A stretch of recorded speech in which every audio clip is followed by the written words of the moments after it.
Yo, what's up YouTube? It's the one back with more Jujutsu Kaisen Phantom Parade content, and with the game scheduled to release in about 5 days at the time of this recording, there's no time better than now to discuss the best reroll targets. So we're going to be covering that in this video. So yeah, let's get it.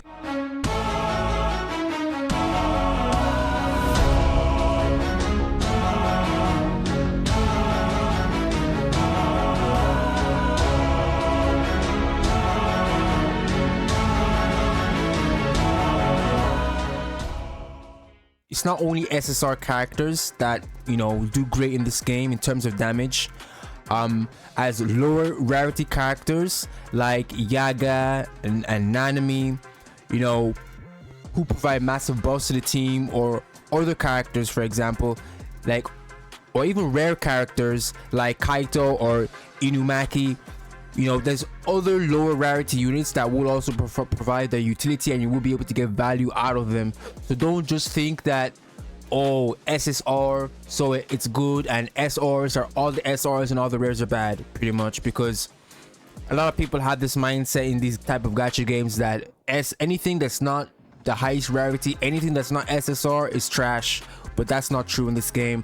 So for all those free-to-play players out there, this game will be free to play friendly, as like I said, lower rarity characters have their value. So bear that in mind before I talk about the best reroll characters. So first things first, and pull this up. So first things first, we'll talk about so before I show you the characters, there's two ways you're going to be roll. You can obviously pull on the banner, the launch banner, or you can pull on the with your ticket, with your SSR guarantee ticket. Let me show you guys right here that we got right here from hitting 10 million pre-registrations. So we are guaranteed 2 at the same time. So it's pretty much what best 2 SSRs you want to go for, whether it's a character and a recollection bit, or if it's a character and a character. There's different variations of or combinations that you could go for on your account. So without enough rambling, let's get into it. So the first character is pretty obvious.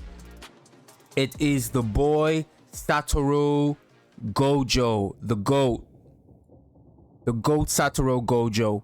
So pretty much he's the best character to reroll for in terms of damage, but we'll go over his kit right here to let you guys know everything he does specifically.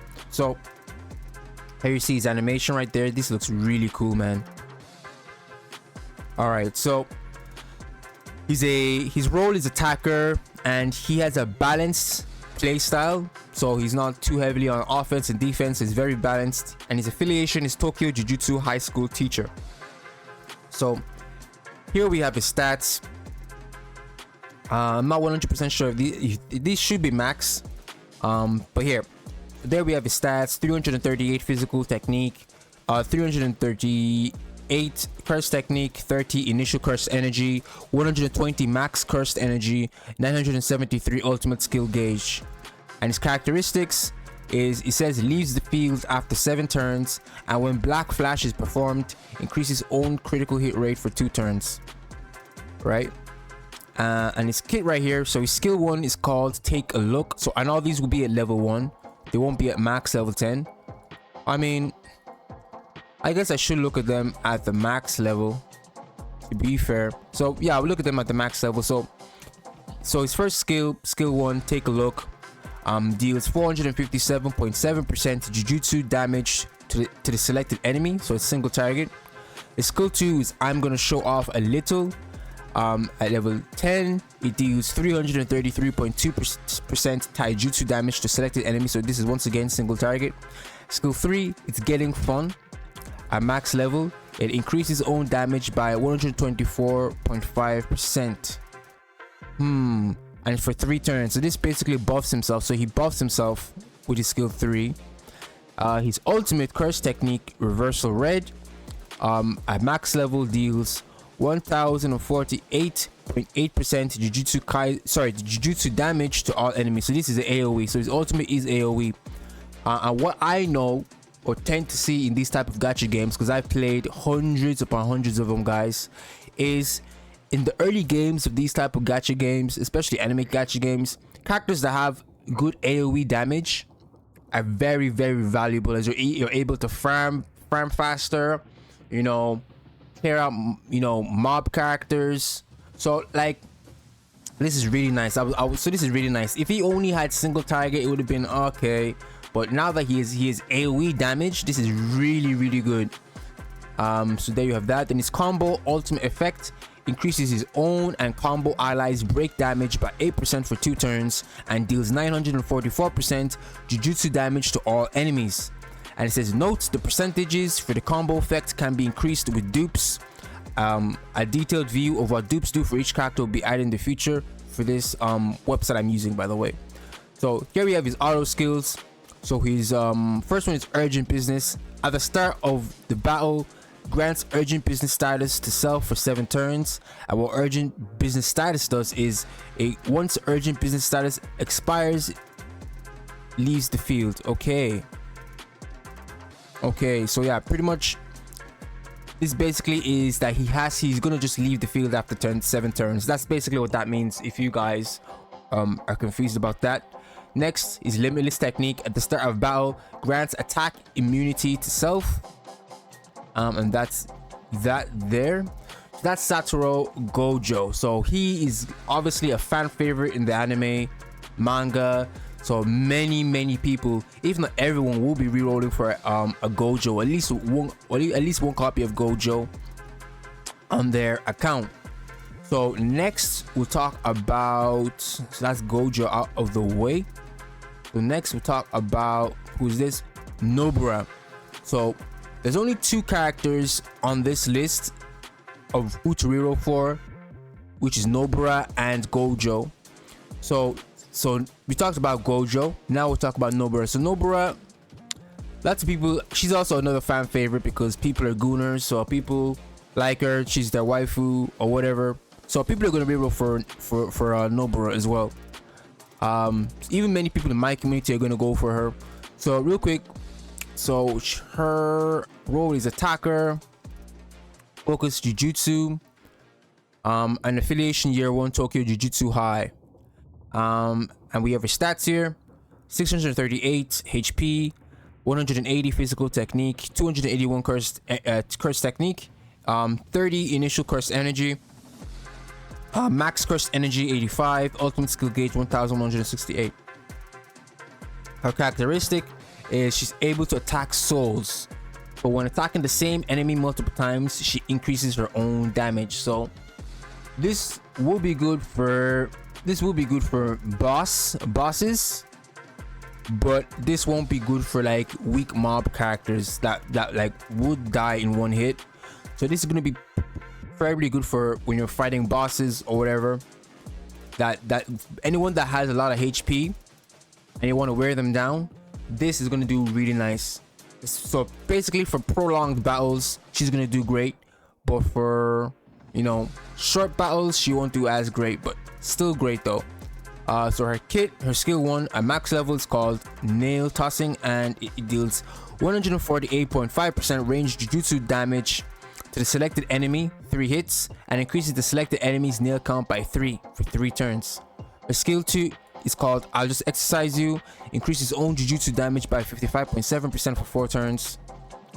Her skill 3, Straw Doll Technique Resonance at level 10, deals 358.4% range Jujutsu damage to the selected enemy, and the lower own HP is, the greater the damage boost. Ooh, interesting, very interesting. And then her ultimate, Straw Doll Technique Hairpin, increases the selected enemy's nail count by 3 for 3 turns and deals 449.1% range Jujutsu damage to enemies with nail count, and the higher the enemy's nail count, the greater the damage. And it says removes all nail count.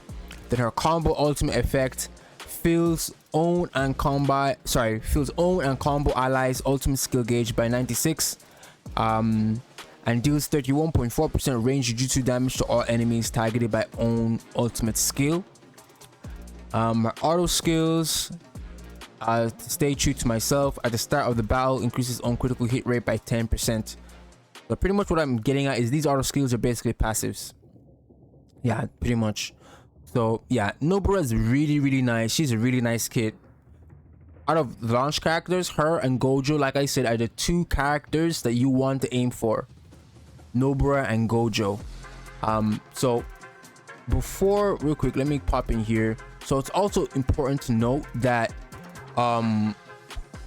like I said, there will be two places you'll do your rerolling. First, on the featured banner, whatever banner it is. I'm not 100% sure because we don't know if the game's launch banners will follow the same path as the JP version, or if it's going to be unique. Sometimes games do the same thing as the JP version, other times they just change everything. So we will have to find out and see. Hell, the first banner could be Toji for all we know, and then this whole who to reroll for video will be completely pointless because Toji's gonna be here. So this is all, like I said, this is all assuming that everything's gonna follow the JP path. So with the characters out of the way, there's also recollection bits. Pretty much what recollection bits are is pretty much their equivalent to, if you play Honkai Star Rail, they're equivalent to your Lycones, spell books, gear, trying to think of other equivalents. Yeah, that's about it. You basically equip these onto your characters, and you're able to give your character extra benefits or passives or boosts or whatever. So these will be also pretty good. There's some that's not as good, but there's some that will be really nice. Like if you're going for Gojo, you could get Gojo and maybe one of these recollection bits, and that'll be a solid start.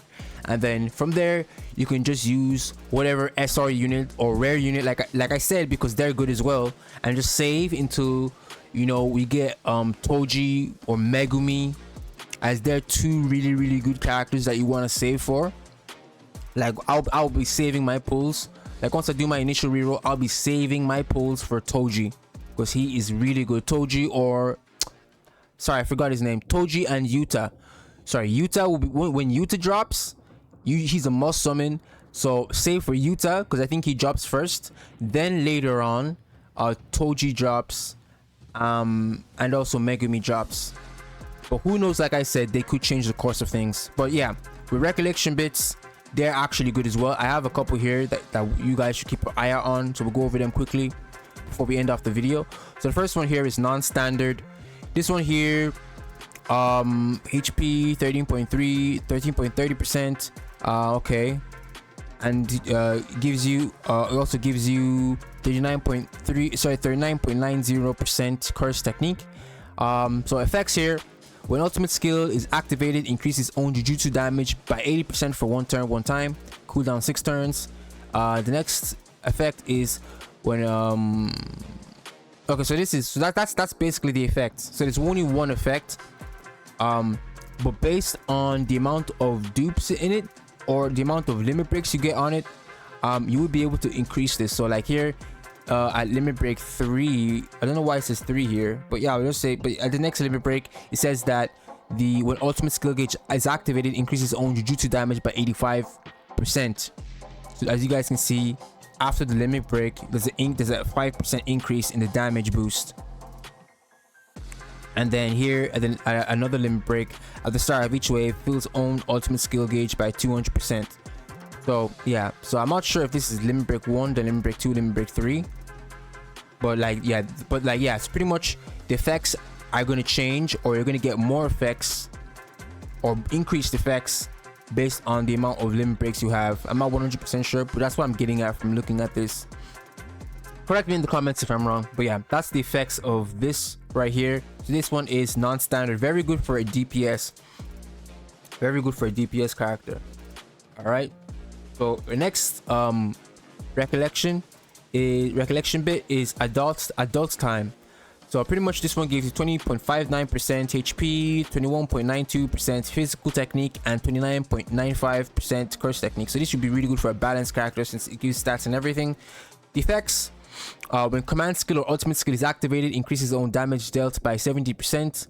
Then when command skill or ultimate skill is activated, increases own damage dealt by 75%, obviously the limit break. And then when critical hit is performed, increases all allies critical hit rate by 10%. So this could be good on a Nobara potentially.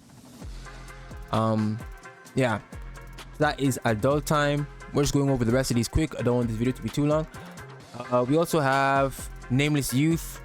So this has 20.05% HP, 31.33% physical technique, 21.38% curse technique. And the effects: when ultimate skill is activated, increases own taijutsu damage by 70% for 1 turn 1 time. If own HP is 50% or below when activating, and it says increasing own taijutsu damage by 30% 1 turn 1 time, available after 4 turns have passed.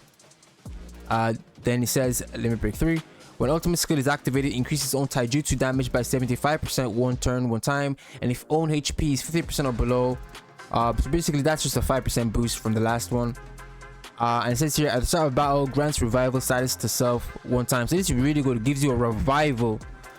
But as obviously I don't know how many limit breaks you need to do, or if you need dupes. That's still left to be decided. So yeah, so the next one is a wish from the past. So 32.02% HP, 22.71 physical technique, 22.71% jujutsu. Oh, sorry, yeah, jujutsu. And effects here: when command skill or ultimate skill is activated, recovers all allies HP by 30%. So this is good for a support character. And the next one: when command skill or ultimate skill is activated, recovers all allies HP by 35%. So 5% increase once again. And here, at the start of the battle, decreased all allies damage received by 10%. So really good support recollection right here. The best one we've seen so far for supports. The other couple we've seen have just been for damage dealers. The boom. Here we have Unity from top to bottom. This one 13.3% HP, 39.9% physical technique, and 0% curse technique. So when command skill or ultimate skill is activated, increases all allies ultimate skill gauge by 30% for 2 turns. And then at the limit break, you obviously get a 5% increase. And then finally here, if the selected enemy is in break status when attacking, fills own ultimate skill gauge by 200%. Oh, sorry, by 200, not 200%. That would be crazy, but by 200. And yeah, so that's pretty much all the recollection bits. They're pretty good. They are to know.